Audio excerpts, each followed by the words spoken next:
Hey everybody, this is Andrew from Elite Marketing Pro. Welcome to your daily dose of awesome. It is Friday. I hope you are having a fantastic day.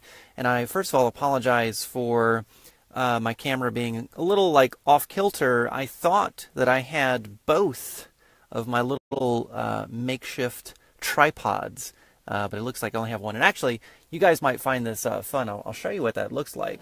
You can actually, with just a little clip and a couple rubber bands, you can make for yourself a handy little tripod. But it helps if you have two of them. And what that'll do is it will hold your phone steady. But, you know, if you only have one, then you're going to be a little, let's see if I can kind of balance this a little bit better. Anyway, you're just going to have to bear with me. It's just going to be at a little bit of a crazy angle today. But anywho, hope you're all doing fantastic. What we're going to be talking about today is what you can learn from the humble, unassuming Avocado about attraction marketing. There's some really, I think there's a really powerful lesson in that the avocado essentially can teach us about attraction marketing. So this is kind of a fun Friday, if you will. I don't mean for this to be particularly serious, but one thing that is very, very serious is apparently there's like an epidemic that's sweeping the country right now, and that is called avocado hand. So at emergency rooms all across the country, people are showing up and they are literally gouging and like cutting through the tendon in their thumb. And hello everyone, really appreciate it. Thanks for all the, oh, and we've even got the avocado emoji. Perfect, perfect. I love it. But apparently avocado hand is like sweeping the nation. And what's happening is because the seeds, right? The seed of the avocado, it's kind of hard to get that out of the avocado without hurting yourself. So people are cutting themselves badly. So my recommendation, I wish I had an avocado here and I could do a little demonstration, because there is a safe way, or perhaps a more safe way, of removing the seed from your avocados. And I know you guys are eating avocados because they are delicious.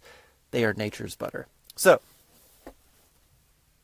to dive in, what's interesting is that avocados almost didn't make it, didn't exist, didn't survive to the present. They almost were wiped off the map from an evolutionary perspective 10, 15,000 years ago. And here's why. Now, as you know, most fruits, most things with seeds, their strategy for survival is they have, of course, a seed. They have a nice exterior, which is nice and fleshy, often very sweet, though sometimes more on the savory end of things.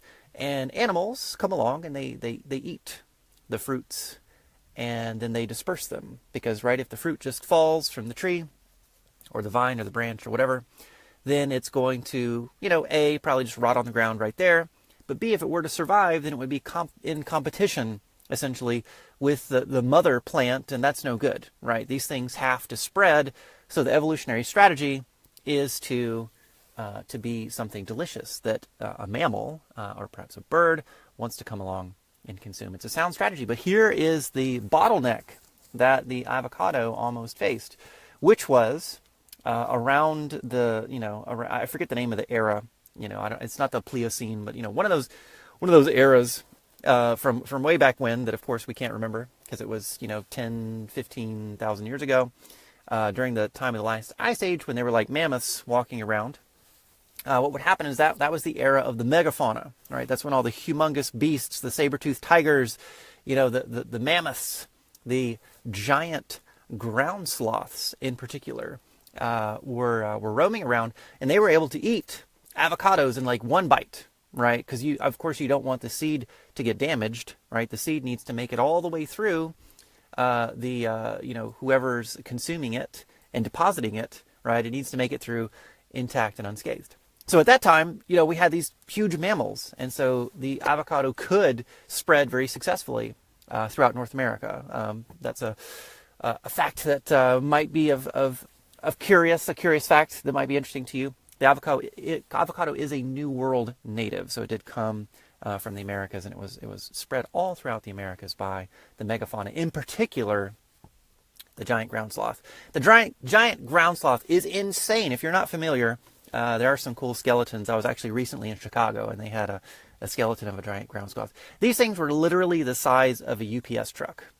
which is insane, right? They're like 2 tons. They're like 20 feet tall. I mean, think of, we think of like sloths of today, and they're like weird little monkey-looking things that move very slowly in trees, right? No, the giant ground sloth was as big as a UPS truck, and it would eat avocados and spread them. But what happened was, during the period of, there's some debate, right? There's some debate about exactly when people made it to the New World. But they came over, of course, when everything was much more icy than it was today, and there was the land bridge from Russia to the Americas, and people came over, and they did a really good job of eating like everything, right? So all the megafauna, they were like mega horses at the time. There were all of these species that just are not around anymore. Primarily, now part of it's climate change, yes, part of it is they were not well adapted to the conditions of today and the climates of today. But a lot of it is that they got eaten because they were massive, and of course, in the case of the ground sloth, probably not very quick, right? So when people show up with spears, they're gone. They're toast. They're way too tasty. So what's cool though is that we still have avocados, because even though all of the creatures that were responsible for spreading the avocados, dispersing the avocados, even though all of those guys are gone, we came along and said, you know what? This thing's pretty tasty. Like, this is good stuff. We like the avocados. Now, another thing to keep in mind, the delicious Hass avocados of the day, not quite what they were like back then. They've, of course, been bred and hybridized to be even more fleshy and have smaller seeds. So back in the day, the seeds were even bigger, right? So we're talking like massive, massive seeds, again, because it was the food of the megafauna. That's who was spreading these around. Okay, so, but we came along and we're like, hey, you know what? These are actually really good. And we essentially took it upon ourselves to continue the evolution of the avocado, right? We started cultivating them, eating them, and of course we're not eating the seeds. The seeds are actually toxic. We can't eat the seeds. And actually there aren't many creatures around anymore that can. I think rhinos are one of the only species around that their livers are capable of kind of breaking down some of the toxins that are in the avocado seed. But we, humans, sapiens, we are responsible for the longevity of the avocado. So, hats off to us because, hey, Courtney, hope you're doing well.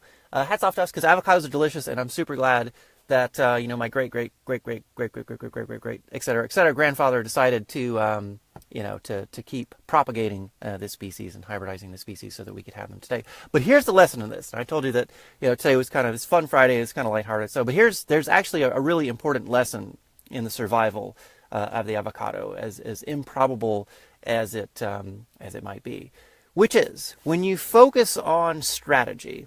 Right, when you have a sound strategy, you're going to survive, okay? You're going to be able to adapt, right? That's what the avocado did.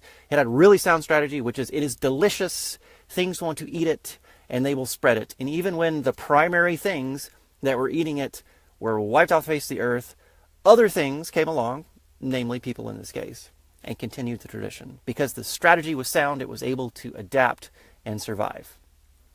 There's a lesson here for your business, which is if you focus on strategies, okay, this is something we talk a lot about with our Fast Track members. This is something that comes up a lot in our workshops, which some of you guys have attended, and I love getting your feedback. But this is something that comes up a lot, which is focusing on the strategies and not the tactics, okay? Tactics are great, but tactics are very temporary, okay? Tactics are not something that has any kind of longevity.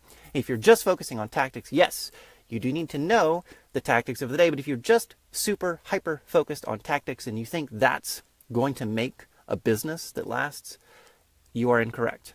You need to focus on the big picture, the strategies, the principles. These are the things that are going to give your business longevity, and I have a suspicion that you're the kind of folks that want to have a business that, you don't want to have to completely reinvent next year or the year after, right? Like you're trying to do this, you're trying to build something that is going to last. And strategy. So let's talk a couple of examples. Tactically, at one point in time, right, Google AdWords was like the game in town. 10 years ago, everything was AdWords, right? Then maybe 5 years ago, Facebook came along. Now Facebook is king, right? Like Facebook, everybody's on Facebook, right? Not everybody's on Google, you know what I mean? Not everyone's advertising on Google, but everyone's on Facebook, right? All the big brands are on Facebook. Everyone has a social media presence. Social media is huge. That is essentially the way things are going. Now, I don't think social media generally is going to go away, but Facebook, and I hate to say this on Facebook, but Facebook, is probably going to have a certain amount of longevity. And no one really knows exactly what that looks like, right? No one knows what may or may not come along to replace Facebook. Facebook's actually been very adept at adapting to, and I'm actually surprised because I remember I was in college when Facebook first came along, back when Facebook was only for college students and you had to have a .edu email address to sign up. So I was, at this point, an early adopter of Facebook. And I didn't think, there was really no part of me that thought Facebook would still be around and would be as popular as it is today. But here we are, right? So you just have to, and this is something that no one knows, right? Like no one really knows what's going to happen, right? So focusing on Facebook, and we teach a lot of Facebook tactics here at Elite Marketing Pro, which is very timely, it's very effective. That's what's working right now really well for people. But that is very tactical, right? Like when you guys, and I understand it's frustrating. I get frustrated too when Facebook changes things, when you sign in and the interface is all different and you're like, oh, I knew how to do this and now it looks different. And, where's this one option that I'm used to? And I remember back when they first separated out campaigns into like having the 3-part kind of hierarchy of like ad groups and campaigns and all this. And you're like, I knew how to do this and now I don't. So it's frustrating, right? It's frustrating. But this is all tactical stuff, right? This is all stuff. It's very ephemeral, right? These things, they're going to consistently change. You need to anticipate the fact that these things are going to change. However, when you back up and you look at the principles, right? When you look at direct response, right? When you look at copywriting, when you look at persuasion, when you look at the things that are timeless, when you look at the classic books that were written, and I love reading the classics, as I know a lot of you know, if you've read any of my blog posts, I like going back to like the original guys, not even the original guys, okay? The original guys were like in like Greece and Rome and Egypt and probably even Sumer. I'm sure like if I did the research, I could find there's probably like a cuneiform tablet from Sumer and it's like, hey, come buy my grain. It'll be great for your goats and it's half off this weekend, right? Like I'm sure that's out there somewhere. Okay, but anyway, point being, go back like 100 years and you can find kind of the beginnings of modern direct response marketing, and you can learn so much. There's actually one of the classics is Claude Hopkins. He wrote My Life in Advertising and Scientific Advertising. It's a classic book. It's a bit of a tough read, sure, because it's written in kind of anachronistic, old sort of language. No one really writes or speaks that way anymore. But what's funny is as I was reading through, I was like, nothing has changed. Like it's all here. Like literally all of the strategies are there, right? And this book was written in like 1920 something, right? But it's all there. So, you can go back. These things are unchanging. And these are the strategies. These are the things that never change. And if you focus on those, you're going to win. So for your business, again, what's important is when you focus on those principles, when you focus on those strategies, when you focus on things like, copywriting is one of those timeless principles. Persuasion is a timeless thing, but really just having value, adding value, solving people's problems. You're going to win. You're going to be like the avocado, right? You're going to be the delicious thing. When you have something delicious that people want, they're going to follow you from platform to platform to platform, okay? You're going to be able to adapt whatever comes down the road, right? Anything that we may or may not be able to anticipate, any changes that might come. If you focus on adding value into people's lives, having something that people genuinely want, actually solving people's problems, you're going to do fine, right? You'll have nothing to worry about. So keep that in mind as you guys are learning things and perhaps being frustrated by various tactics and, things that, changes to the Facebook algorithm, right? These things are going to happen. And they happen across the board. Everyone has to adapt to these changes, right? We don't like it. It's not particularly fun. Sometimes we pull our hair out and we go, oh, why did this happen? Why did that happen, right? Like, why are these changes happening? Well, guess what? Those same things are affecting everyone, but as long as you're focused on the value add, as long as you're focused on having that delicious, tasty butter, which is, the avocados add into people's lives, you're going to survive. You're going to be able to adapt and you're going to do fine. So that's my message for you guys today. Focus on the fundamentals. Focus on the principles. Your business is going to have longevity.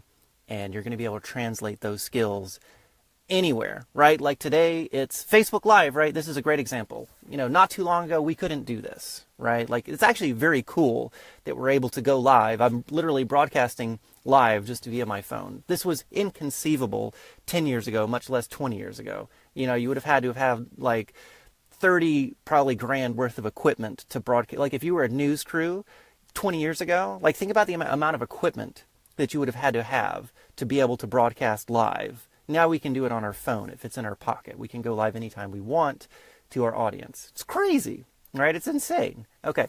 But anyway, as long as you're focusing on the principles, right?